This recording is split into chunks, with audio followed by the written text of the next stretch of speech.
Boa tarde a todos, sejam bem-vindos ao nosso estudo de hoje, à nossa palestra. Infelizmente aconteceu um contratempo, o nosso palestrante de hoje, infelizmente, não vai poder fazer a nossa palestra.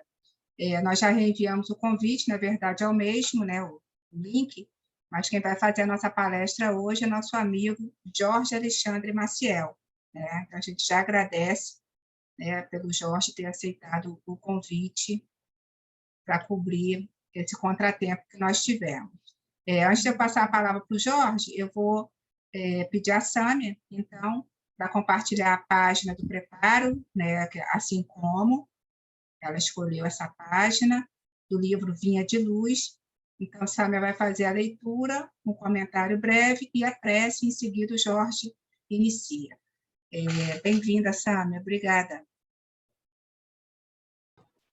Olá, boa tarde. Me ouvem bem? Sim.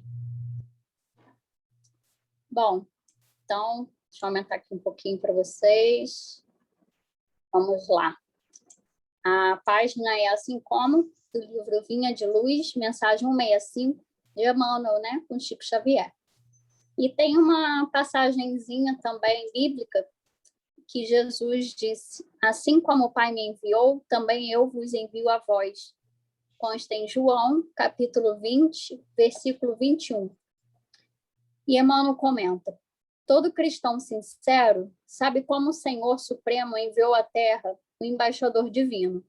Fê-lo nascer na manjedoura singela, deu-lhe trabalho construtivo na infância, conferiu-lhe deveres pesados na preparação, com prece e jejum no deserto. Inspirou-lhe vida frugal, moderada e simples. Não lhe permitiu o estacionamento em alegrias artificiais. Conduziu-o ao serviço ativo no bem de todos. Inclinou-lhe o coração para os doentes e necessitados. Enviou-o ao círculo de pecadores costumazes. Induziu-o a banquetear-se com pessoas consideradas de má vida, para que seu amor não fosse uma joia de luxo, e sim o clima abençoado para a salvação de muitos. E aí, eu gostaria de me deter mais nesse último parágrafo, para a gente comentar um pouquinho. Que ele destaca, né, na expressão banquetear-se com pessoas consideradas de má vida, para que seu amor não fosse uma joia de luxo. Ou seja, o amor de Jesus ele era igualmente distribuído para todos, sem distinção. Ele não considerava alguém melhor ou pior pela quantidade de pecados ou de vícios, desvios de conduta. Não. Ele sempre encontrava a parte boa nas pessoas. Ele orientava, ele tratava com amor e com compaixão. E, através do seu exemplo de retidão moral, inspirava os demais. Tanto que até hoje é nosso modelo mestre-guia, né? E nós sabemos que para ter uma caminhada segura, se é que verdadeiramente queremos evoluir espiritualmente, é pelo caminho cristão. Então, para isso, tenhamos muita coragem, bom ânimo, perseverança para seguir em frente. E se em algum momento fraquejarmos, tenhamos mais paciência e fé para atravessar todas as tormentas, internas ou externas, recomeçando sempre, de mãos dadas com o nosso mestre, pois ele nunca vai nos faltar. E para concluir, eu trouxe um trechinho da música O Humano Amor de Deus. Quando os meus olhos não podiam ver, tua mão segura me ajudou a andar. Quando eu não tinha mais amor no peito, teu amor me ajudou a amar. Quando o meu sonho vi desmoronar, me trouxeste outros para recomeçar. Quando me esqueci que era alguém na vida, teu amor me veio relembrar que Deus me ama, que não estou só, que Deus cuida de mim quando fala pela tua voz, que me diz coragem.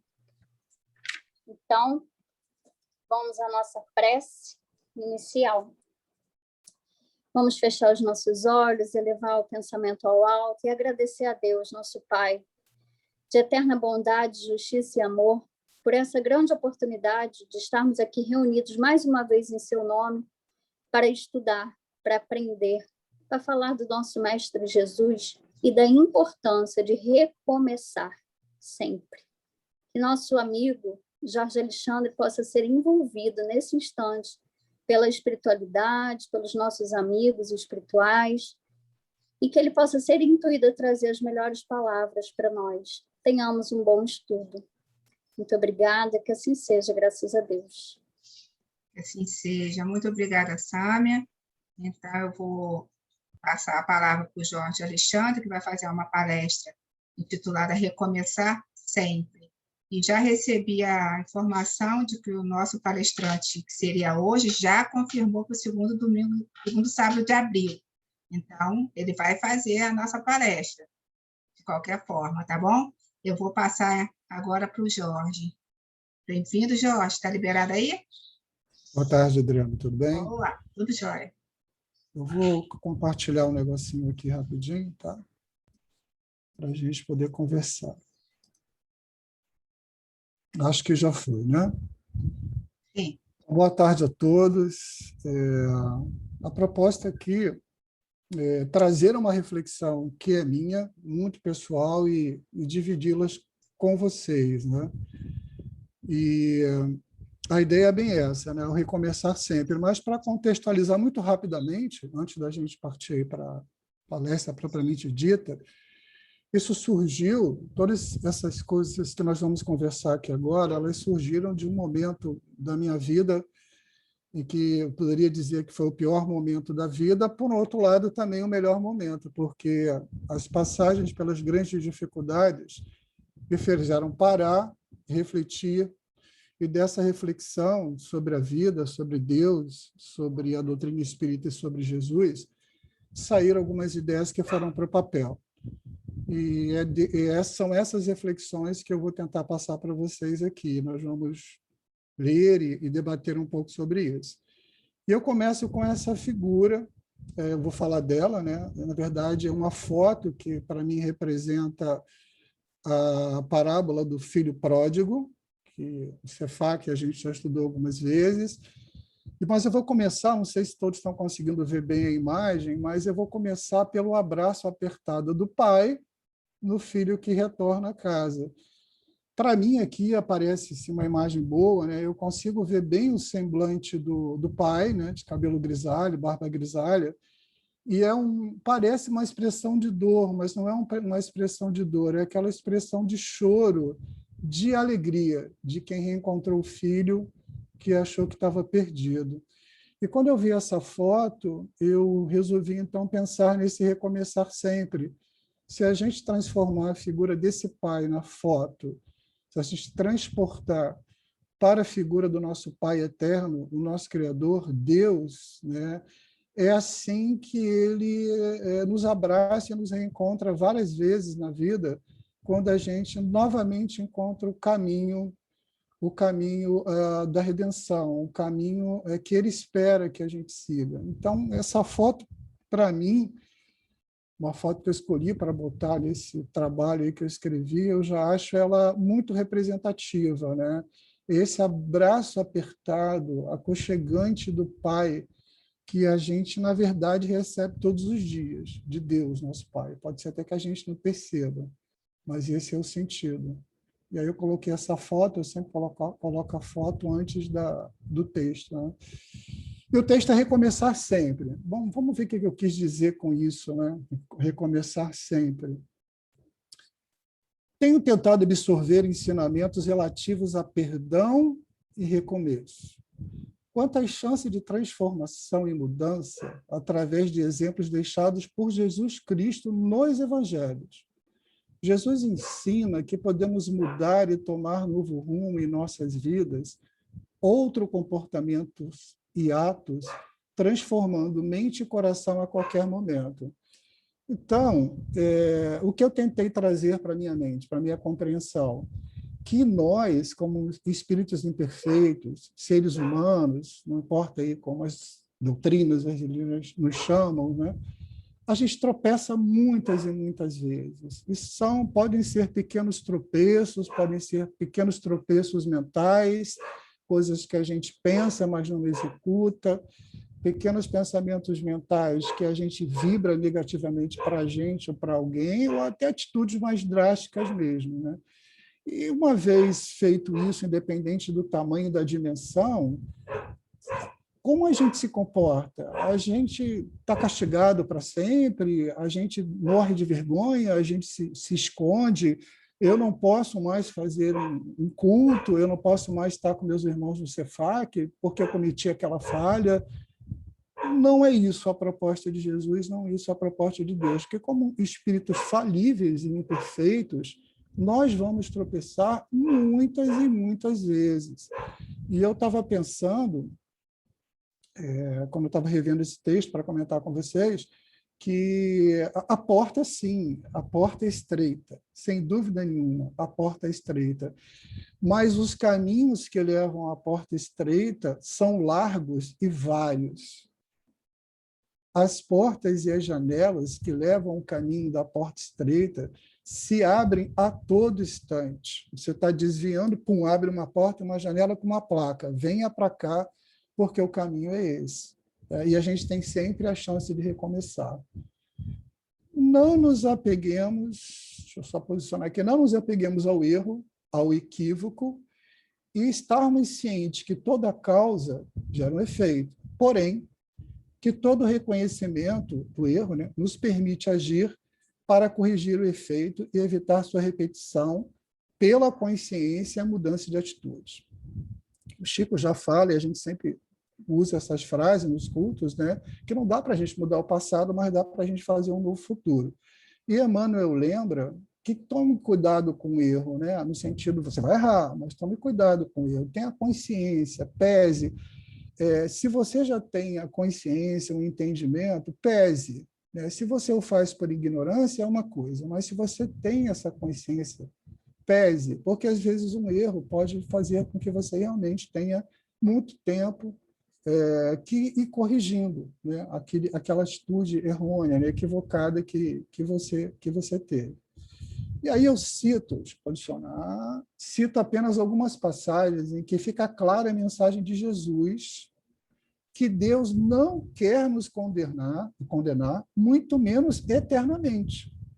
E aí pensando em algumas crenças de alguns irmãozinhos, né?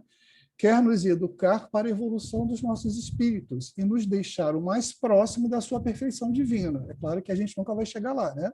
Senão seríamos todos Deus, mas essa é a proposta.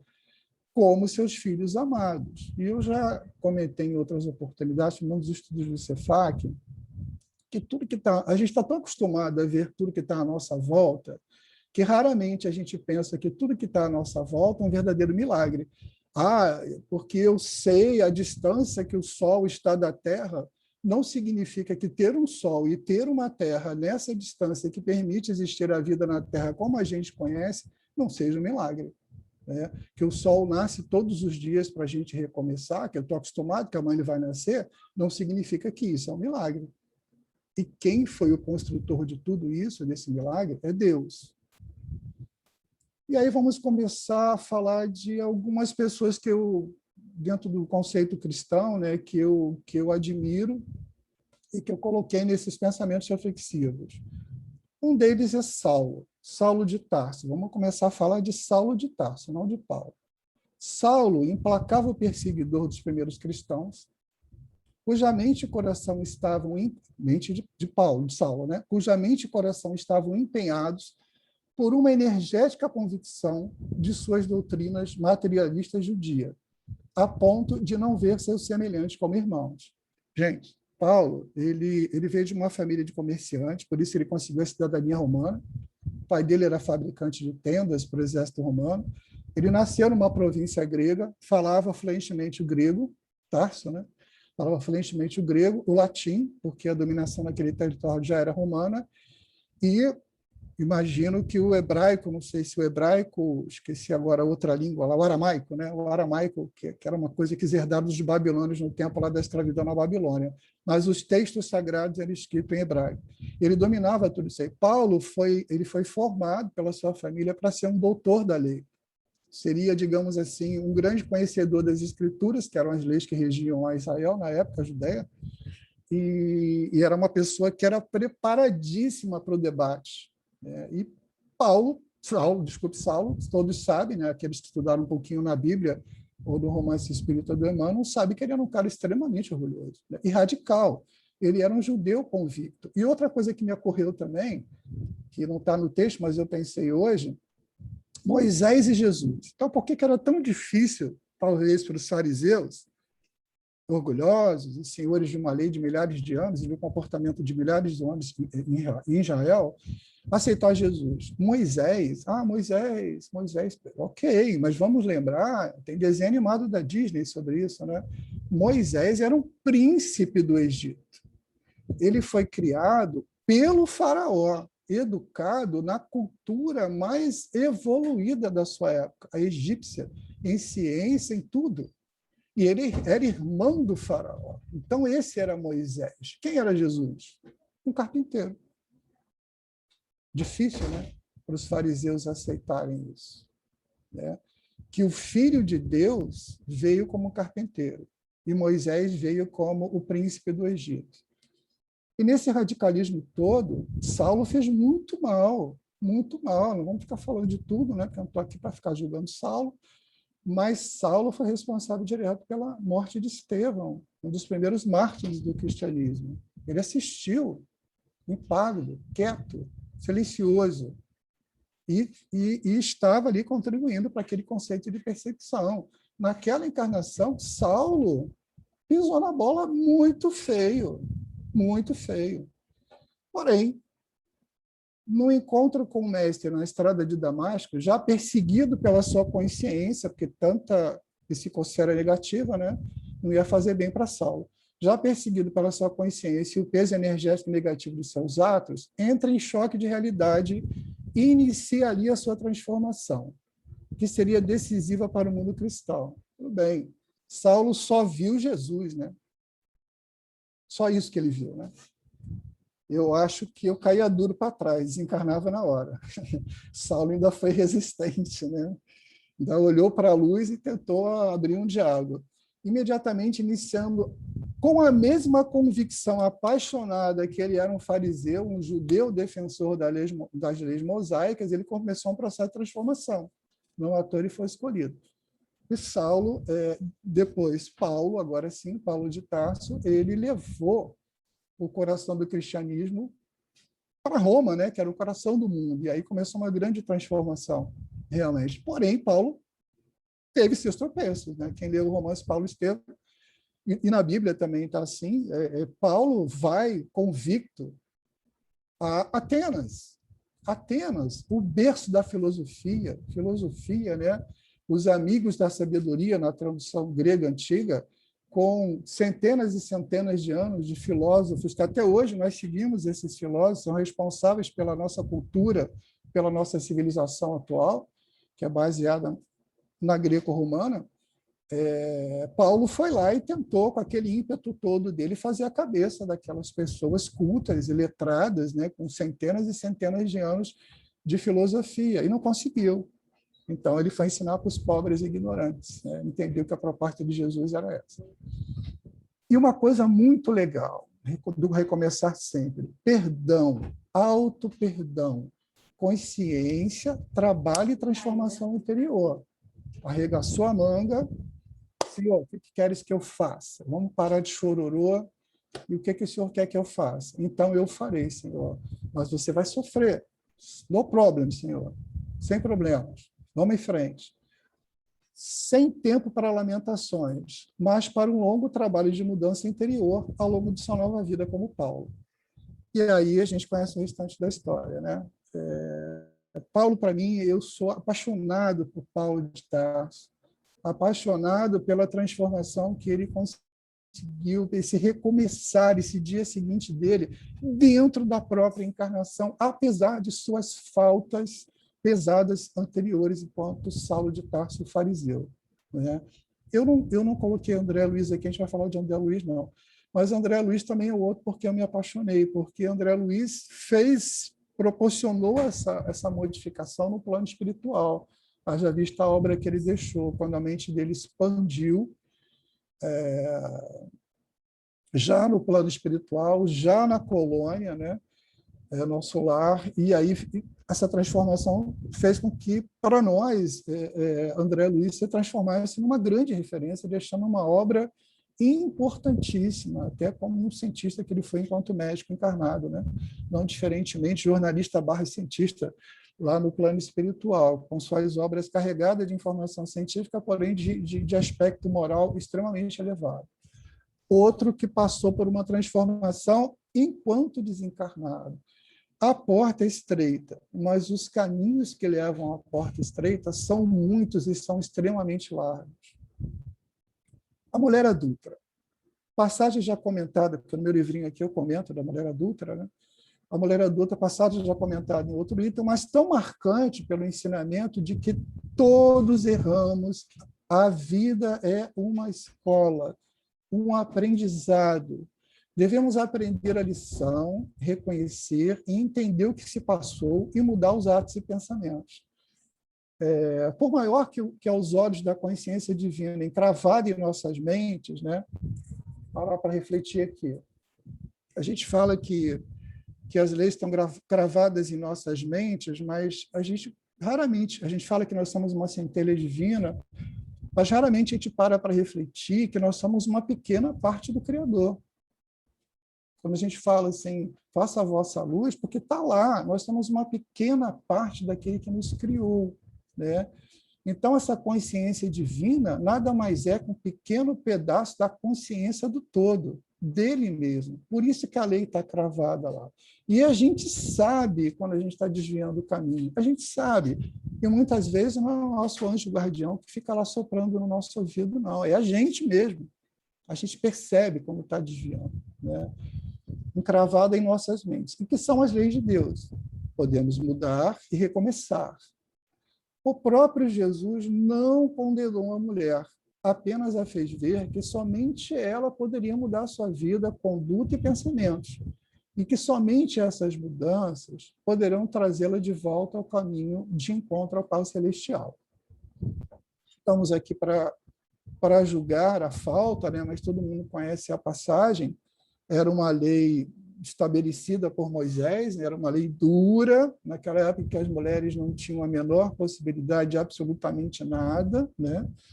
Ainda lutam até hoje pelos seus direitos, mesmo na sociedade do século XXI. Naquela época era pior ainda, a gente sabia qual seria o desfecho para aquela cidadã na época, né? A gente sabia também que ela foi usada como armadilha para tentar e pegar Jesus, a armadilha dos fariseus e dos saduceus na época. Mas o mais incrível naquela passagem é que Jesus não só livrou a mulher adulta de um final triste e infeliz, né? Como ele livrou os algozes dela, né? Porque se eles começam a atacar as pedras e matar, eles teriam adquirido um karma pesado. Então, Jesus só fez bem para todo mundo. E, no final, ele fez a lembrança: filha, consciência, acorda, pensa, reflete, recomeça. Amanhã é um novo dia. Mas quando você recomeça refletindo por tudo isso que aconteceu aqui. Eu acho que isso também é um marco, né? Obviamente, Jesus não falou com essas palavras, tá? Mas isso é um marco, porque isso é o que faz a diferença, né? Então, tudo bem. Tem várias estradas, várias janelas, várias portas, vários convites para a gente voltar para a estrada correta. Mas a gente pode simplesmente não querer. E a gente não quer conscientemente, né? Lei de causa e efeito. Mas se a gente abre um pouco a nossa mente, né, sai do nosso pedestal de orgulho, a gente retoma a estrada de novo. Foi mais ou menos o que ele falou para ela. Não se ouve, pelo menos assim na Bíblia, não se ouve falar mais dela. Não sei se ela passou a ser uma seguidora, a gente não sabe. Mas o fato é que ele deu esse recado para ela, né? Deu a chance dela parar e refletir. Ela deu uma nova oportunidade, um novo recomeçar. Novamente, a mensagem de que não devemos nos martirizar com o erro, mas aprender com ele e agir imediatamente na mudança para aplacar o efeito e não fazer coisa pior. Mensagem de Jesus para ela. Geralmente ele dava essa mensagem para todos, né? Cuja dívida o karma pode aumentar. Jesus nunca nos disse que o pecado, o erro, nos causaria uma pena eterna, um castigo sem fim, que não teria perdão. É claro que se eu entrar nesse pensamento vibratório, errei, vamos jogar na lama, meu Deus, eu não mereço, eu não sou ninguém, pisa em cima de mim. Eu que criei essa situação, mas eu poderia agir como Paulo, né? No processo de transformação. Errei. Senhor, o que queres que eu faça? E foi mais ou menos o que Jesus falou para ela. É uma passagem muito forte, eu considero a da mulher adúltera, e não vou aqui entrar no mérito da sequência da vida dela, né? Mas tenho certeza que isso a transformou, né? Outro personagem que me fascina e que, para mim, representa também o conceito de mudança, né? Essa coisa que a mudança ela pode vir a qualquer momento. E não necessariamente, aí eu vou lembrar outra figura marcante para mim, que é muito parecida comigo, né? É Tomé, São Tomé, o apóstolo, né? Aquele que a pessoa fala ver para crer, né? Não, vamos ler direitinho lá o Evangelho, que Tomé, além de ver, ele tocou, né? Ele tocou na mão e foi lá do lado e tocou a ferida, né? Então, o Tomé era muito chato, entendeu? Tomé era muito chato, ele queria ir no detalhe do detalhe do detalhe, né? Aí depois ele se ajoelhou e falou: meu Senhor, meu Deus, né? Mas ele precisou ir lá no fundinho do microscópio para ver lá que era realmente Jesus, né? E aí a Maria Madalena, né? Eu escrevi isso aqui, gente, desculpem meus poucos conhecimentos, baseado na Bíblia, né? Eu sempre fui um leitor da Bíblia, não fui católico fervoroso, mas sempre fui leitor da Bíblia, né? Bíblia católica. Então, o que eu entendi de Maria Madalena é baseado nisso. Pelos relatos bíblicos, podemos entender que esse personagem, né, que não levava uma vida de respeito ao dom precioso dado por Deus à nossa experiência material, que é o nosso próprio corpo, né? Diziam que, né, uma das versões, Maria Madalena era uma moça aí mais alegre, né? Seguidamente pelos motivos que só ela e Deus sabiam, nós estamos aqui para julgar se é verdade ou não, se ela faz isso ou não, mas seguidamente pelos motivos que só ela e Deus sabiam, não importa, né? Teve que optar por essa vida, mas sentindo-se vazio e infeliz. Vamos dar uma pausa aqui agora. Gente, muita gente busca no campo material da conquista, do título. Às vezes eu falo que não é importante a pessoa nem é ser rica, não, tá? Não é ser rica, não é ter casa na praia, não é viajar para o Caribe, né? Ter um apartamento alugado em Paris, frequentar lá o círculo do Neymar e do Mbappé, jogador da seleção da França. Não é isso, não. Viver com artista, não. Às vezes é título. Eu sou doutorado nisso, mestrado naquilo, especialista naquilo outro. Você sabe com quem você está falando, né? Então, às vezes as pessoas morrem para isso, dão uma vida para isso. Então, não é necessariamente não é dinheiro, tá? E muitas pessoas que se apegam a vida inteira a essa condição de valorização material, mas cedo mais tarde descobre o vazio. O vazio, não vou nem falar do infeliz, que é uma palavra pesada, né? Mas descobre um vazio, não preenche, não preenche. Aí eu lembro do filme lá, né? A Joana conversando com o Divaldo, quando ele tentou o suicídio, lá na Praça de Salvador, eu acho que era na Praça de Salvador. Aí o Divaldo: mas ninguém quer saber de mim, ninguém pergunta por mim, né? Só quer saber pelos espíritos, né, sobre sua vida e tal. Eu nunca vou ter, nunca vou ter um carinho. A Joana falou: não vai ter. Nessa programação, você só vai preencher o seu vazio se doando ao outro. Essa é a proposta, né? Então, a gente cai muito nessa armadilha, né? É uma coisa muito... É como tomar uma Coca-Cola, dá aquele prazer na hora e depois dá aquele vazio, aquela vontade enorme de tomar outra Coca-Cola. Eu vou falar um pouquinho de mim aqui. Na minha juventude, nos anos 80, alguns já sabem, alguns conhecem um pouco mais, eu tive muito perto da música profissional. E acabei andando com artistas, etc, etc e tal. E ali eu aprendi, depois vim refletir muitos anos depois, essa coisa da evolução espiritual. Gente, eu andei do lado de muita gente, muita droga, muito álcool, muita facilidade, e nunca usei nada. eu sou absolutamente careta, eu não tomo nem a champanhe do brinde do Ano Novo, de tão chato que eu sou com isso, né? Nunca fumei, nunca tive curiosidade, mas eu ando do lado dessa, como eu andava na época da juventude, né? Pessoas lá acendendo e acendendo lá o que queriam, e as pessoas depois eu descobri que eles até gostavam de ficar perto de mim, porque eu não me abalava com isso, eu não usava, né? Eu passava a ser o único lúcido daquela situação, entre aspas, né?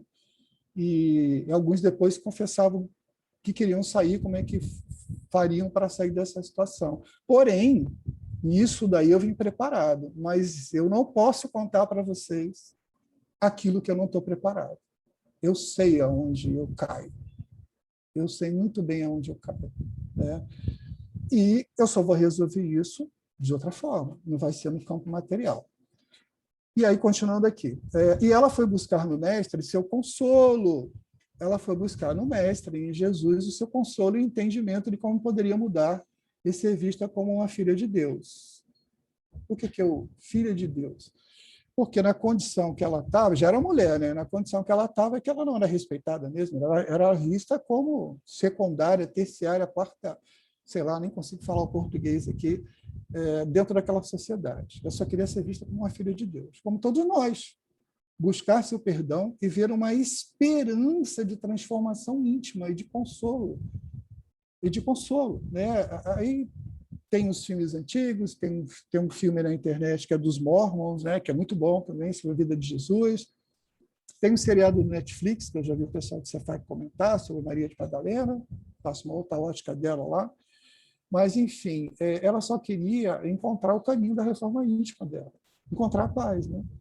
Eu vi um filme recentemente, está no Netflix também, chamado Ressurreição. Conta pela ótica do soldado romano que estava na crucificação. E lá, Maria Madalena já está completamente transformada, né? E ela impressiona tanto o centurião, que ela já está tão transformada, até porque ela foi a primeira a ver na ressurreição, né?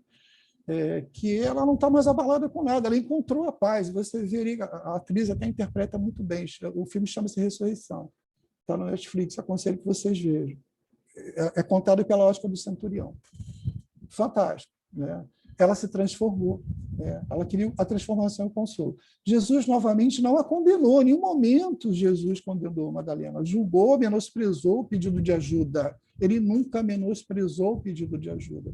Comovido com os sofrimentos de Maria Madalena, compreendeu o íntimo de arrependimento sincero e de sofrimento, sem fim daquela vida teórica que ela levava. Né? E a esperou a mudança, tratando como filha de Deus com a mesma importância que qualquer outro irmão, que era isso que ela queria. Gente, será que não é que muita gente quer, né, ser tratado como igual, visto como igual? Agora estou falando dos irmãozinhos menores que passam muita necessidade mesmo. Será que, às vezes, além da quentinha, ele não quer ser visto como um igual? Isso é Jesus, né? Isso é Jesus. Mostrando que, sim, os pecados, novamente, pecados, né? Eu usei pecados, né? Formação católica, né? Mas os erros, pecados podem ser perdoados e que a vida deve seguir, recomeçar sempre para corrigir seus erros, com um trabalho árduo do que realmente importa, o evangelho de amor ao próximo, a Deus e a você mesmo, né? Qual é o principal mandamento? Amar a Deus com toda a sua capacidade, entendimento, né? Com toda a sua força, ao próximo como a ti mesmo. Isso resume todos os profetas. Foi a resposta de Jesus. Alimentos e insumos para encontrar a paz interior. Isso são verdadeiros alimentos e insumos para encontrar a paz interior. Maria foi por esse caminho. Né? Aí eu não li, mas ouvi muitas vezes, dentro da doutrina espírita, alguns caminhos possíveis aí para Maria Madalena e acabei escrevendo sobre isso. Maria foi por esse caminho, buscar com assistência aos menos favorecidos a forma de transformar a mulher velha em uma mulher nova. Né? E, gente, é muito bacana assim, um homem velho e um homem novo, né? Mas eu paro muito para refletir sobre isso. Eu, inclusive, assisti um estudo muito bacana lá no CEVI, não sei se eu falo o nome do companheiro, Marcos Zuber, eu acho, né? E que ele falava dessa coisa. Gente, o que eu falo aqui, eu não faço 10% do que eu falo. porque o caminho é difícil, né? Ele falou isso lá no CV. Eu concordo com ele, o caminho é difícil, é um levantar sempre, né? Então, essa coisa do homem velho, homem novo, mulher velha, mulher nova, isso é a cada momento. Não existe aquela coisa, eu era assim ontem e agora eu sou um santo, um anjo. Não é, não é. Isso é uma transformação lenta, né? E faz sentido, né? Faz sentido. A gente está dentro de uma doutrina que é científica, né? Que para a gente, já falei isso várias vezes, para a gente, encarnado, tudo é medido pelo tempo. Tudo é medido pelo tempo. Eu vou falar aqui, mas não estou criticando nada, não. É só para dizer como a gente é medido pelo tempo da disciplina, né? Tem 15 minutos para falar. O 14º, a Adriana já está lá. Legal, bacana, né?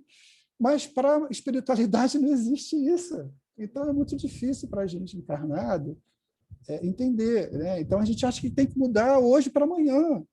E ontem estava chutando cachorro na rua. Hoje eu estou distribuindo quentinha, dando passe e escrevendo livro, né? Não é isso.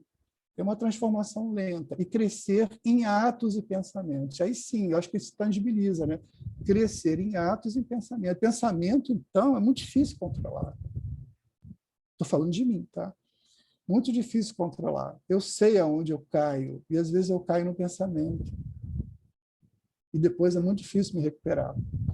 Todos nós podemos mudar a qualquer hora, qualquer segundo. Desapegar do material que é finito e olhar o eterno, nossa essência, consciência, que é o que vai permanecer ao longo das sucessivas vidas, né? Eu acho engraçado que a gente fala muito assim, a gente fala não, né? É meio que uma coisa meio cômica entre a doutrina espírita, né? Se eu fui um faraó, se eu fui um egípcio, se eu fui um romano, se eu fui um grego, né? Mas ninguém fala se você foi um inca, foi um maia, foi um asteca, foi um tupi-guarani, né? Foi um esquimó. Eu devo ter sido, com certeza eu fui lá, o carinha lá que não sabia nem acender a fogueira nas cavernas, né? Um neandertalzinho lá que precisava do manual para acender a fogueira. Aí o coleguinha tem que ir lá ensinar a acender a fogueira. Muitas vidas sucessivas, muitas. Teremos muitas outras. Senão a gente não acredita na doutrina que a gente está. Integrada ao universo também eterno. O universo é eterno. Gente, o que é eterno? Não vamos parar por aqui, que a gente não vai conseguir definir. Está dentro de uma limitação muito grande para a gente. Bom, esse é o meu pensamento sobre Maria Madalena. Outro. Pedro. A negação de Pedro. Não Pedro, deixa o Pedro quietinho lá, igual do Pedro, mas a negação do Pedro. Né? O apóstolo Pedro, tão querido e dedicado ao mestre, e realmente o foi antes, durante e depois, o negou 3 vezes, na minha concepção. Tá? O negou 3 vezes, porque ele tinha medo de morrer. Morrer na cruz. Um prego desse tamanho enfiado nas mãos e nos pés, depois de ter sido chicoteado e torturado. Jesus falou, rezemos, oremos, né, vigiemos, o espírito é forte, mas a carne é fraca. Ele falou isso antes da crucificação. Pedro teve medo. Pedro viu Jesus ressuscitar Lázaro, mas ele teve medo de morrer, de ser preso, e o negou. Essa história a gente conhece, né? Está em filme, Bíblia, etc. Ele negou 3 vezes. 3 vezes, né? Se a Polícia Federal bater aqui, porque eu soneguei imposto, e perguntar quem é Jorge Alexandre, eu aponto para minha cachorrinha, mas eu vou apontar uma vez só. Pode levar, né? Mas eu vou apontar uma vez só. Não sei se eu negaria 3 vezes, né?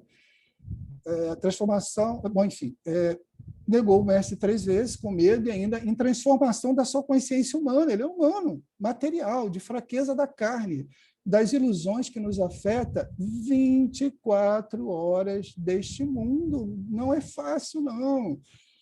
Eu não sei, cara, eu acho que quando eu estava lá em cima, eu devo ter sido aquele que se agarrou no portal. Desce, filho, reencarna. Não, desce, filho, está na tua hora. Não quero não. Porque é muito difícil. Essa história de que eu pedi, deve ter me dado alguma coisa. Aí eu falei, pedi, quero ser o Jorge Alexandre, nascer no Rio de Janeiro no século XX, no meio da pandemia. Aproveita que ele falou e solta a criança, manda ele descer.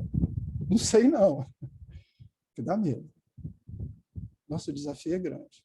Mas mesmo nesse ato de fraqueza, ao ver novamente o Mestre vivo, né, a ressurreição, né, a materialização, como a gente queira, em sua frente, tornou-se um trabalhador incansável pelos menos afortunados e esquecidos de Jerusalém. Aí já estou falando do caminho espírita mesmo, né?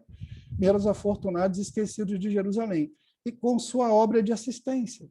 E líder conciliador dos apóstolos e incentivador de Paulo de Tarso após sua conversão. Isso está lá no romance Paulo Estevam.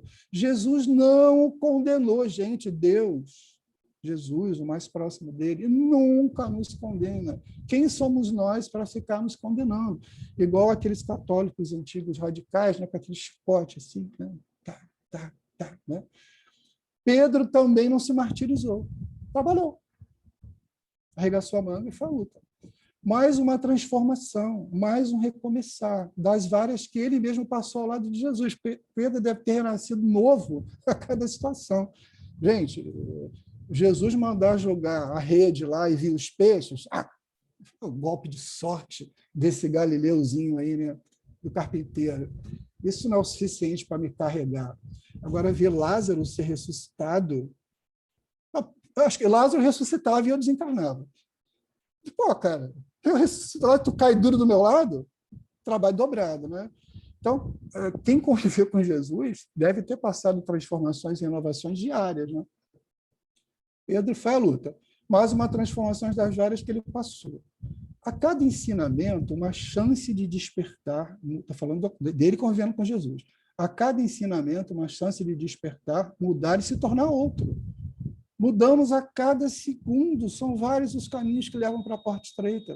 Mudamos a cada segundo, as chances e ensinamentos da vida são vários. As oportunidades de reflexão e aprendizado são vários. Nos afastemos da ilusão. Agarremos as oportunidades de transformação. Filho pródigo.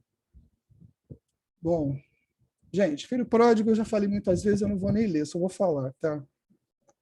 É a gente. É a gente. Entendeu? É a gente com a nossa relação com o Pai Maior. Né? Tem um filmezinho que roda na internet, não sei se eu acho que não é daquele grupo que faz comédia, não, porque ele é um pouco sério, né? Que ele mostra um rapaz casado e a esposa chama ele para ir não sei aonde, ele não quer, porque na verdade já tem um coleguinha ali do lado dele, obsessor, e ele gosta de tomar uma cervejinha para relaxar dentro do apartamento. E aparece o obsessor sugando, bebendo junto com ele. Né? Bebendo junto com ele. Gente, isso é uma falta leve, né? É uma situação leve, mas o coitado não estava percebendo que isso poderia levar para um caminho mais desastroso. E nós pedimos a nossa liberdade, a nossa herança, a todo momento.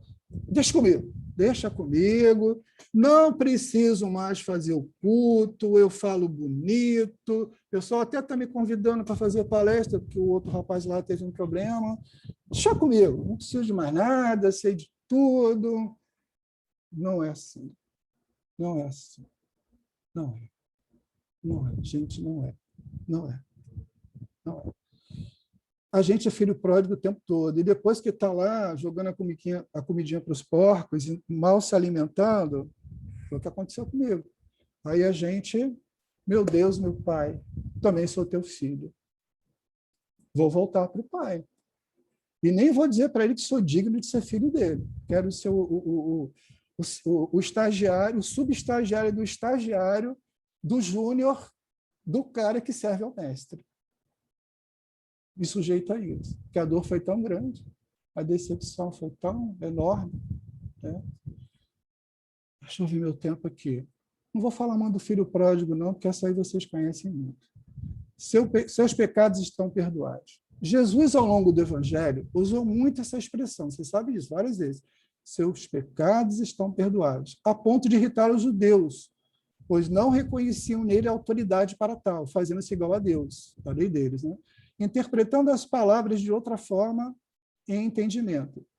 Eu interpretando de outra forma em entendimento, que Jesus quis mostrar o seguinte: a misericórdia de Deus.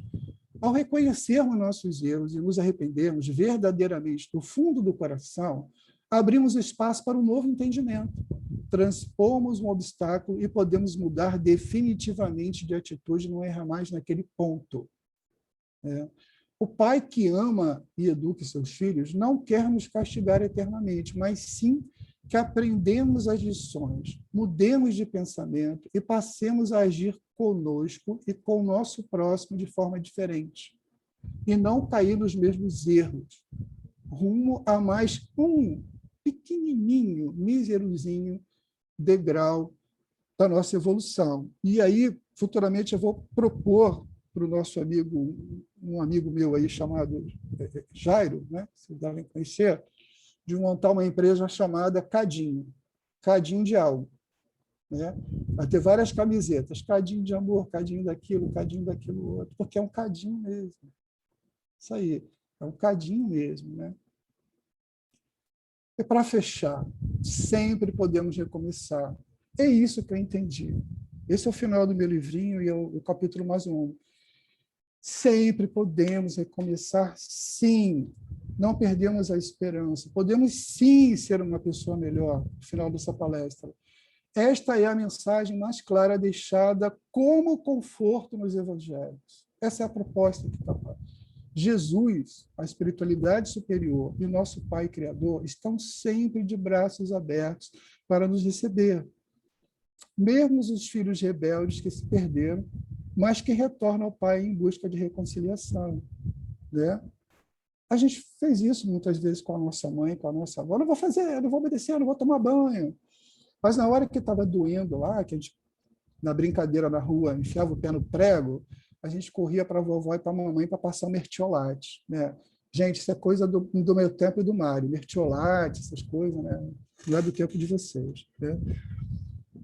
Reconhecer erros, fazer um final diferente e trabalhar, como Paulo de Tarso, trouxe ele para a referência final aqui, e como outros exemplos fizeram. É isso que a gente tem que fazer. Eu acho que o mais importante eu tenho tido uma dificuldade muito grande de escutar alguns irmãozinhos que, por um acaso, carregam uma faixa verde e amarela no peito e eu votei nele, e ele está hoje lá em Brasília, alguns comportamentos que ele tem. E aí eu me pego em pensamentos terríveis. Não estou aqui querendo falar de política não, tá, gente? Porque eu votei nele. Porque é tão absurdo, porque hoje o meu ser já, gente, pelo amor de Deus, não vai por aí, não vai por aí. Mas os meus pensamentos são pesados. Né? E eu lembro do doutor, tem um doutor, Décio Andoli, já falei dele para vocês, da AME, né? Da Associação Médica Espírita, um paulista radicado em Cuiabá, e uma vez ele ficou perturbando lá os médios do centro. Eu queria saber que eu fui na outra vida, eu queria saber que foi na outra vida. Aí, passado o tempo, ele esqueceu disso. Ele conta isso nas palestras dele no YouTube. Aí um médium chama ele, filho, vem cá, doutor Décio, vem cá. Dá uma mensagem para o senhor aqui. Doutor Bezerra de Menezes. Doutor Bezerra de Menezes? O senhor, sim. Ele falou para o senhor o seguinte: quando o senhor quiser saber o que o senhor for na sua outra encarnação, olhe no espelho e veja suas atitudes atuais. Aí o senhor vai saber o que o senhor foi na outra encarnação. A gente reconhecendo isso, reconhecer os erros, fazer um final diferente, trabalhar com o Paulo de Tarso, perdoar a si, perdoar a nós 70 vezes 7, sabendo que somos espíritos inferiores em evolução, mas que a cada passo de arrependimento e novo comportamento, lembre-se de orar e vigiar, para não cair em tentação e no mesmo equívoco. Né? Corrigir os erros com trabalho, humildade e resignação. Buscar o equilíbrio mental, ser forte em Deus e em Cristo, tendo fé no futuro e na imortalidade da alma, acreditando na transitoriedade do mundo material. Aqui na Terra é a escola, o lar real, o plano espiritual. Nos esforcemos para passar de ano nesta escola e não ter que repetir a mesma lição. Muita paz a todos vocês. Obrigado. Meu amigo, nós é que te agradecemos por toda essa mensagem que você passou, reflexões suas, mas todas baseadas na doutrina, nos ensinamentos do Cristo. Quando você falou do mertiolate, aí eu pensei aqui, né? Mertiolate doía, né? Ninguém quer sentir dor, né? Aí vamos botar o mercúrio e outros que... Então, é mais ou menos assim a vida, né? A gente não quer sentir a dor, não, mas sofrer é crescer, né? Sentir a dor é necessário. E vamos acreditar em Leila. Nós estamos melhorando só um pouquinho, mas jamais pensar, como você disse aí, de ontem para hoje eu sou uma pessoa muito diferente, eu mudei muito e ficou tudo para trás, não é assim, tudo é um processo longo, demorado, e que a gente tem que ter muita perseverança para continuar. E Juber estava certo, a gente também, né, só faz 10% que a gente faz. Eu concordo com ele. Muito obrigada, Jorge, por tudo que você falou, e agradeço a Jane por ter me convidado para vir falar hoje para a gente. Acho que ele falou que a gente precisava ouvir. Muito obrigada, amigo. Vou passar, então, para a Sâmia, para que ela possa fazer a nossa prece final. Eu vou fechar aqui a minha câmera, que eu vou ler a prece de um amigo muito querido que acabou de nos falar, que consta nesse livrinho. Só um minutinho.